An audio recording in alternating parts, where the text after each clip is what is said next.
Salut à tous et bienvenue sur la ferme du mineur. Aujourd'hui on va parler de l'ADFI ou en français la finance décentralisée.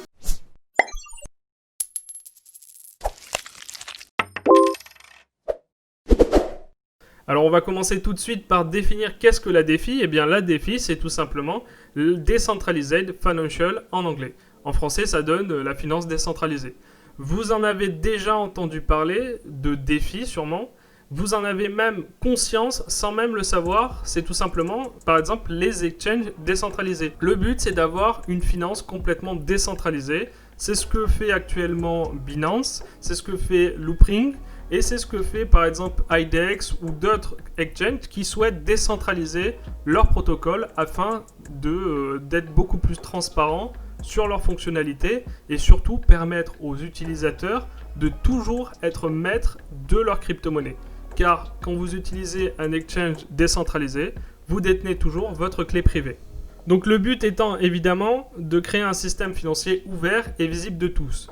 Et pour que ça fonctionne, on utilise des smart contracts que vous pourrez retrouver par exemple sur la blockchain Ethereum. Alors les smart contracts ne sont pas propres à la blockchain Ethereum, il existe d'autres blockchains avec des smart contracts, bien que Ethereum avec sa blockchain soit la plus connue pour développer des smart contracts, il existe aussi TronLink ou encore BNB récemment qui s'est émancipé du réseau Ethereum. Alors qu'est-ce qu'un smart contract? Brièvement, eh bien c'est tout simplement un contrat intelligent dans lequel vous allez mettre des données et ces données vont être visibles de tous sur une blockchain. Ça peut être la blockchain Ethereum, la blockchain TronLink, la blockchain BNB.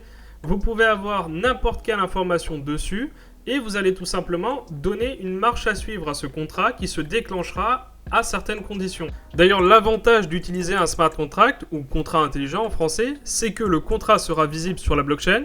On pourra voir en détail comment le contrat a été codé et ainsi on gagne en transparence.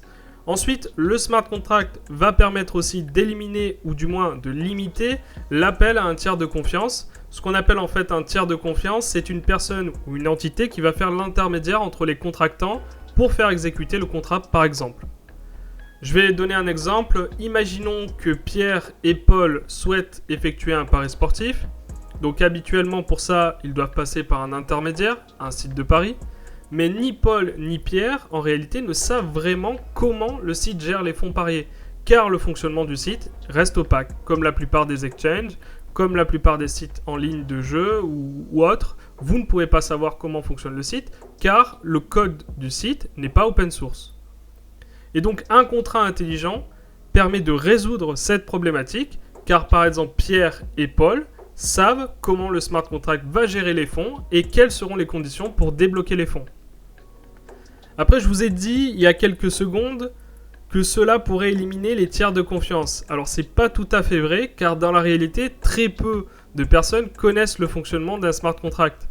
Et encore moins de personnes savent développer un smart contract. Par exemple, le langage utilisé pour les smart contracts sur la blockchain Ethereum, c'est le langage Solidity.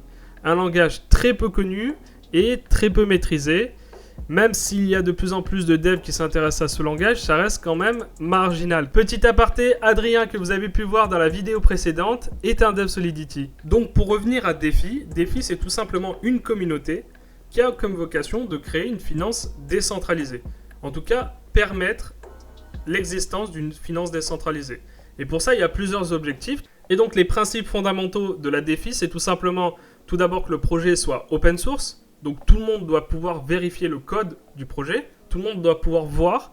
Donc ça par exemple pour un smart contract c'est possible parce que les smart contracts sont visibles de tous. Ensuite, il doit y avoir une accessibilité et une inclusion financière. Ça veut dire qu'il faut créer un système financier accessible à toute personne disposant d'une connexion internet. Donc ça c'est l'un des principes fondamentaux de la DeFi.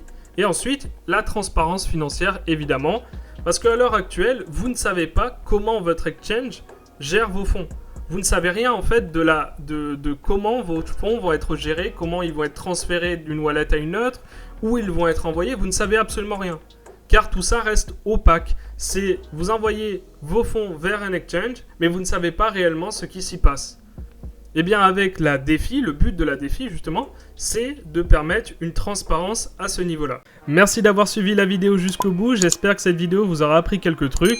Si c'est le cas, n'hésitez pas à mettre un petit like, n'hésitez pas à vous abonner si ce n'est pas déjà fait, et si vous avez des questions, bien sûr, c'est toujours dans les commentaires. Allez, ciao!